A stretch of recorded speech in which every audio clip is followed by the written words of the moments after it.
CTS 시청자 여러분 안녕하십니까? 저는 안산 분해영광교회를 섬기고 있는 김기성 목사입니다. 오늘은 요한복음 6장 8절과 9절 말씀으로 도시락을 손에 든 안드레처럼이란 제목으로 은혜를 나누고자 합니다. 여기 한 아이가 있어 보리떡 5개와 물고기 2마리를 가지고 있나이다. 그러나 그것이 이 많은 사람에게 얼마나 되겠사옵나이까. 세상에는 원래 많은 문제들이 있습니다. 지금도 우리는 큰 문제 앞에 놓여 있죠. 우리 주님께서 우리가 이런 문제 앞에 있다는 것을 모르실 리가 없습니다. 그렇다면 이런 문제들 앞에서 우리가 어떻게 하길 바라실까요? 오늘 본문을 보면 예수님께서 이상한 문제를 제자들에게 내어서 당황스럽게 했습니다. 재정적인 능력이 전혀 없는 제자들에게 5,000명이나 되는 사람들에게 식사를 제공하라고 하신 것입니다. 이런 요구에 빌립은 우리 수중에는 식사를 마련할 능력이 전혀 없다고 보고를 했습니다. 그런데 안드레가 가져온 5병이를 축사하시고 기적을 일으켜 문제를 해결했습니다. 이 내용을 잘 살펴보면 예수님은 제자들이 이것을 해결할 만한 능력이 없다는 것을 미리 아셨습니다. 그럼에도 불구하고 이런 문제를 주시는 이유가 무엇일까요?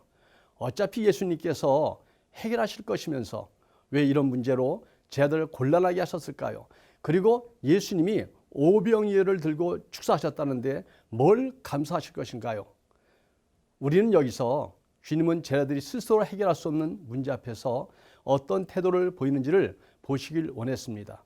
빌립은 계산이 빨라서 큰 돈이 필요한 것을 알아냈지만 그것이 문제 해결에 전혀 도움이 되진 않았습니다. 도리어 안드레가 가져온 어린아이의 도시락을 기적을 일으키는 도로 사용하셨습니다. 이것은 어떤 뜻일까요? 아무리 문제가 커 보여도 안드레처럼 포기하지 말라는 것입니다.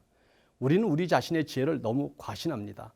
이것은 이래서 안 되고 저것은 저래서 안 되고 내가 가진 것은 이것뿐인데 라고 인간적인 계산을 합니다.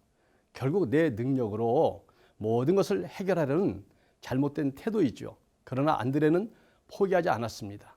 안드레는 적은 아이의 도시락이지만 주님께 해답이 있다고 가져온 것입니다. 나머지는 주님께 맡긴 것이지요. 5,000명 앞에서 아이의 도시락을 내놓은 안드레. 그는 작은 도시락을 믿은 것이 아니라 예수님을 믿은 것입니다.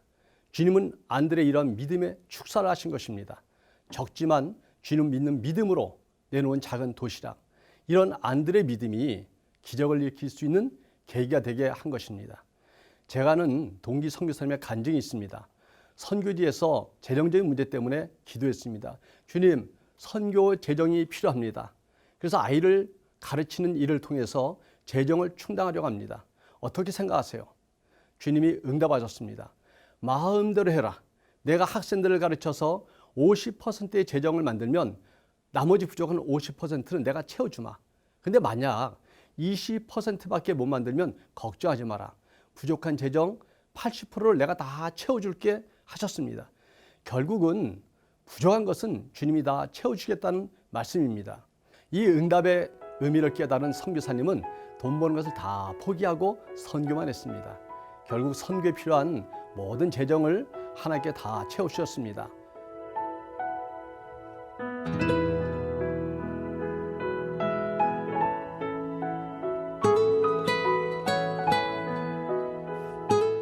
오늘 문제 앞에 서 있는 여러분은 누구를 붙들고 계십니까? 혹 주의 일을 자신의 능력으로 하려고 하진 않습니까? 내가 할 일은 믿음을 드리는 것이고 역사는 주님이 하십니다. 혹시 우리는 주님이 하셔야 할 일까지 걱정하고 염려하는 것은 아닐까요? 오늘 우리의 모든 문제들을 아시는 주님과 함께 믿음으로 승리하는 여러분이 되시기를 소망합니다.